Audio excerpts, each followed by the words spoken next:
Hi, welcome to a Business Minute with Lourdes Lopez, presented by the South Florida Hispanic Chamber of Commerce. Today, we are so honored and thrilled because we have Lourdes Lopez. She's the artistic director of the Miami City Ballet. And I go back 27 years, I think, of friendship with Toby Lerner Anson, who is the founder of the Miami City Ballet. We're very close. She's dear to my heart, and we're still in touch, and we work together. And so happy to have Lourdes. I mean, gosh, Lourdes from home. Cuban American. I mean, this doesn't get any better. So Lourdes, I'm going to read a little bit about you, and then we'll get into some questions. Lourdes became the artistic director of the Miami City Ballet back in 2012, bringing with her nearly 40-year career. Well, she doesn't look like a 40-year career in dance, television, teaching, arts management. She's born in Havana and raised in Miami, began taking ballet lessons at the age of 5. And when she was 11, she received a full scholarship to the School of American Ballet. Shortly after her 16th birthday, she joined New York City Ballet's Corps de Ballet, and her star rose quickly. As a soloist and principal dancer, she danced countless featured roles, including Balanchine, Stravinsky, Violin Concerto, A Midsummer Night's Dream, and many others. And in 2002, she became the executive director of the George Balanchine Foundation, where, among other things, she oversaw the 2004 Balanchine Centennial Celebration. She co-founded the Cuban Artists Fund, which supports Cuban and Cuban American artists in their endeavors, and has served as a dance panelist for the National Endowment for the Arts. Under her direction, the Miami City Ballet has become one of the country's premier ballet companies. Dance Magazine named her 2018 recipient of its Dance Magazine Awards. And in 2017, the magazine also named her one of the most influential people in dance today. So are we honored or are we not? This is great to have you. And as I was saying before we started the show, I did ballet, I did flamenco, and I love to dance. I mean, that's like a dream for me. And I tell my family, the day that I retire, I'm just gonna go take some dancing lessons. And even if I'm old or whatever, I just wanna be out there and dance because I love it. So Lourdes, thank you so much, and welcome to a Business Minute with Lourdes Lopez. How are you? I'm very well. Thank you, Lily. It's an honor and a pleasure to be here. And I will say that if you come back to dance and you want to take your flamenco, your ballet classes, really come to Miami City Ballet. We're more than welcome you and invite everybody to come to our studios when the time is right and when it's safe to do so. But it's a pleasure to be here. Thank you. And as I said, we adore Toby. We hold her dear in our hearts. And they don't make them like that anymore. They just don't. It's a generation that's very special, and she's done a tremendous amount of support and love for Miami City Ballet. Obviously, one of our founders, but also for the city itself. Of course, absolutely. So tell me now, COVID-19, what is Miami City Ballet doing? How are you evolving? How did this? It took everyone by surprise. So tell me. What did you decide to do? Well, it's just, it kind of improvised. Yeah, it was like, oh my God, it just disrupted everything. I mean, I think in respect to Miami City Ballet, we had this last season was one of our really milestone seasons. We had one program that was canceled because of COVID, and we had already by the end of program 3, so we haven't even finished the program. By the end of program 3, we had exceeded all ticket sales. So Don Quixote, was it? Don Quixote? Done Don Quixote.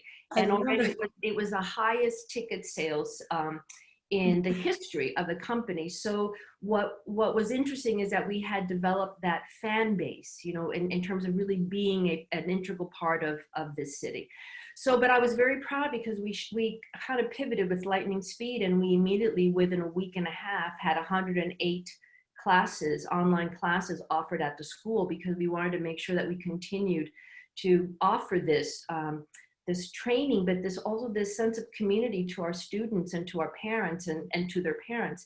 And so we switched to online classes, and that went on. And then right now, like every other company, we're doing things remotely, we're doing things digitally, and offering coming up with kind of very creative ideas, I think, of really how to continue to be part of the community on an everyday basis and to help during this really very difficult time that we are all facing. And now, for example, I know in December you have the Nutcracker, which is my favorite, and I go every year. So do you anticipate, what would you do? You will do also something virtual maybe? What are the Unfortunately, plans? yeah, unfortunately, we can't do our Nutcracker, and I'm heartbroken because it's a 35-year tradition. Can you imagine? So generations have actually grown up on this ballet, and you have also it's a child's very first entry point into classical music and a classical art form, into really what it is. And so what I'm hoping is we're kind of waiting to see what happens with COVID. We're obviously waiting to see the mandate of the city. But I'm hoping that maybe we can present something outdoors. I mean, one of the things when you think about where we are in South Florida, the weather between November and April, the weather is glorious. Yes. So we can do things that other people in other cities in the Northeast, for example, cannot. So that's how we're thinking at Miami City Ballet, really looking at our strengths as well as our weaknesses and trying to build from what we have. And so if we can offer an outside Nutcracker, something to bring people together, to feel the spirit of the season, to feel the spirit of the art form, to just, come together, social distancing, but to spiritually come together, I would love to do it. And we're working very hard to try to make it happen. And eventually this will pass. Before the show started, we were talking, and I remember my daughter, and I was telling you she's going to be 20, and she's the one that comes to me and says, "No, Mom," and she shows me pictures. I was telling you, in 1919, the 18, the pandemic, people will wear a mask, and look, everything changed. So I don't see it, I see it in a positive way, that we will survive. The arts will survive, everybody will survive, and eventually we'll go back to normal, and we'll be happy as we used to be. Lily, Right? I'm total agreement with you. But this is just a very difficult time that we're going through. We're going to see the other side of it. But I also think it's really important to look at how it's forcing us to work now, because there are aspects of what we're doing, for example, the digital, there are aspects of what we're doing that I think would be interesting to keep after Me too. COVID. I agree with you.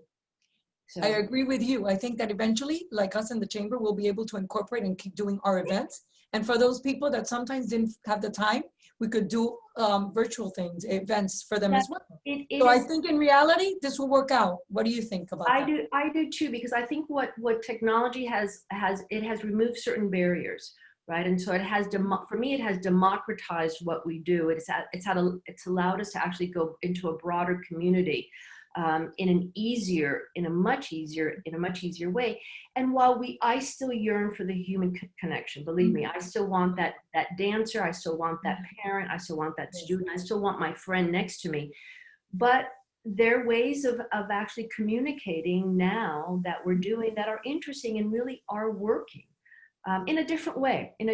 So it's not one or the other. Maybe it's a hybrid of both. Maybe it's a combination of both. So I'm looking forward to the future. Exactly, me too. But at least we have contact with each other, and we can't hug, but at least we see each other and we're able to smile and give you a virtual hug. Well, I'm so happy and honored to have been able to speak to you and then our members can enjoy this interview tremendously. So now I'm going to pass this over to Yendi Alvarez for 90 seconds of tech. And thank you, Lily.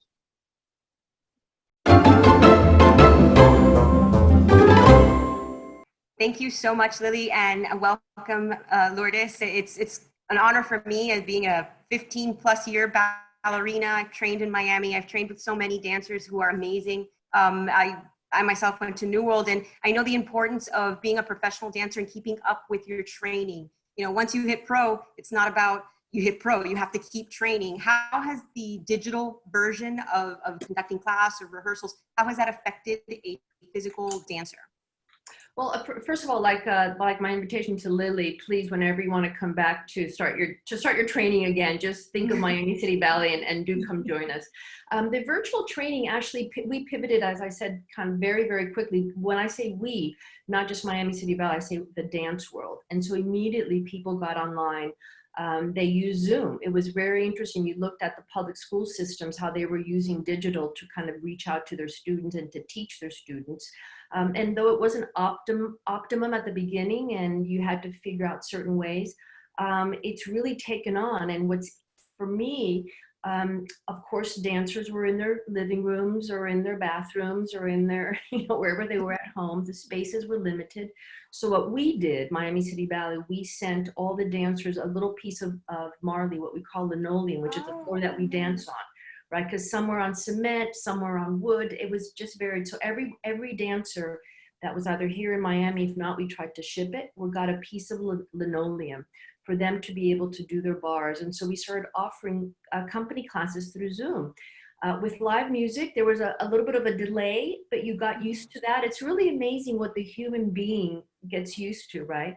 And yeah, and they've stayed in shape. And so now, thank God that we are, getting to where our numbers are coming down. We're very slowly bringing them into a company class at our studios on Miami Beach, only 10 for now. And also Miami Beach gave us a beautiful space on Lincoln Road. So we have twice a day, we have 6 dancers social distancing there on Meridian and Lincoln, and with windows, and you kind of see through. So it's like we're putting on a performance, even though we're just taking class. So we're being very creative in how we figure it out, and technology has really helped us. That's excellent. It kind of reminds me of when Miami City Ballet used to be on Lincoln Road. I remember as a little girl, I used to peek into those windows and be like, I want to be like those guys. But thank you so much for joining us. Like I said, I come from that background, and having that tech component, it's kind of like a dream come true for me. So I will definitely take you up on that offer once I want to start my training again. Please do, please do. It would be lovely to see you. And yeah, technology has really saved us in many, many ways. Thank God. And for that, this is 90 Seconds of Tech, remembering to stick with the arts. It's what we need to live and survive by.